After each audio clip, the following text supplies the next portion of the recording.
Sauntara kuwi montor sport Lamborghini kecelakaan ambek montor Suzuki Ignis no dalan tol Jombang Mojokerto. Akibatnya loro karone sing numpak montor Ignis babras kabeh karo oleh pelayanan medis. Kecelakaan diduga merga montor sport sing nglakoni konvoy kurang njaga jarak aman karo nabrak kendaraan sing nok ngarepe.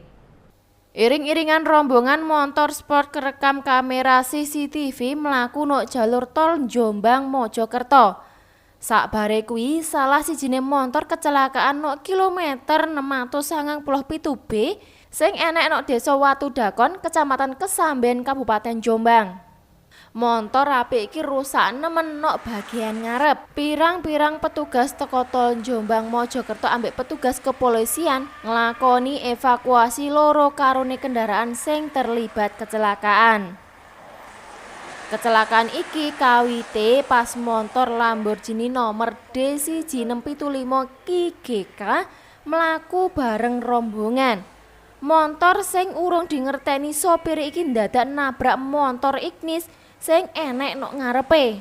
Montor Ignis nomor polisi W1257SS iki bujat bagian guri. Kepala Departemen Layanan Lalu Lintas Astra Tol Jombang Mojokerto Zanuar Firmanto nyatakno kendaraan Lamborghini mlaku teko arah Surabaya ape nok Yogyakarta. Kecepatannya buanter sekitar 120 km. Dadak montor sport iki nabrak montor Suzuki Ignis sing enek nok ngarepe. Bantere tabrakan gawe montor Lamborghini oleh ngiwo sampai nabrak pal ambek mendek nok pinggiratan.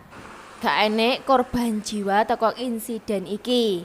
Tapi loro penumpang Suzuki Ignis babras kabeh ambek kudu oleh penanganan medis. Loro karone kendaraan wis diamakno no PJR 315 Jatim 3 kanggo penanganan salanjute. Saiful Mualimin, JTV.